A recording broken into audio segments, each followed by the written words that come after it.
All right, bringing you some live looks. This is out of Hawaii, where we are tracking out Hurricane Kiko. It's barreling west, getting closer and closer to the Hawaiian Islands, where impacts could be felt as early as today.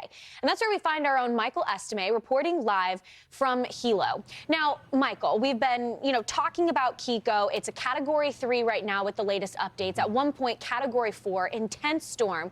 But it's encountering the cooler waters. And that's the expectation, is rapid weakening due to the cool waters and the excess wind shear. How do you think this is going to be impacting the forecast for Hawaii? Do you think they could still gather a hurricane by the time it travels to the north, or are we talking tropical storm here?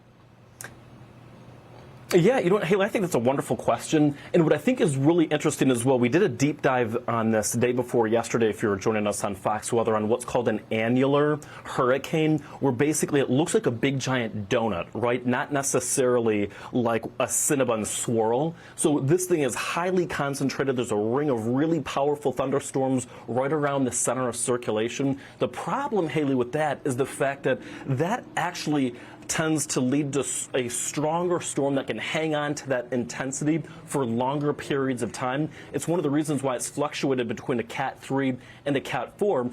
And then to your point, it will be moving into cooler waters, and that should help to kind of dampen this thing a little bit.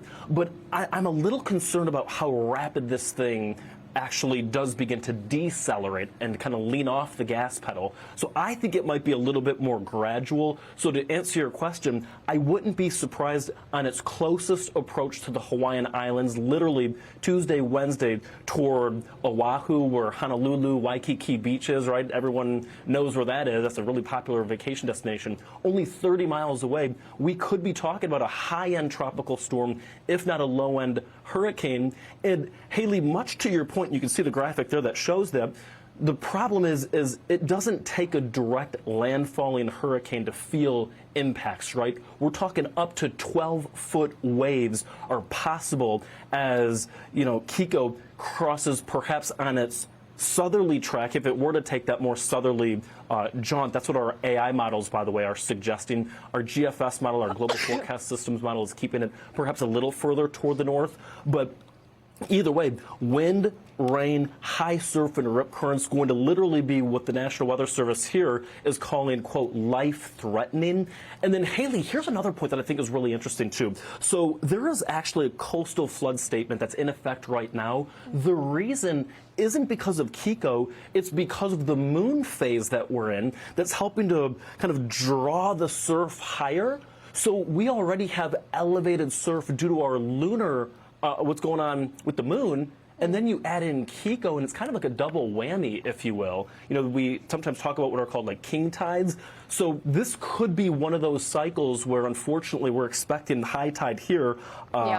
Tuesday, or excuse me, that'll be 12:50 on Monday, coinciding when this thing makes a relatively close approach to the Hawaiian Islands. Yeah. We could be talking about some big time, flooding issues in spots. For sure. I mean, we had that king tide cycle with Aaron as well, as it made its approach, kind of making those impacts worse along the North Carolina coast. Michael, thanks so much for that update. We will be keeping up to date with the latest from you out in Hilo, Hawaii.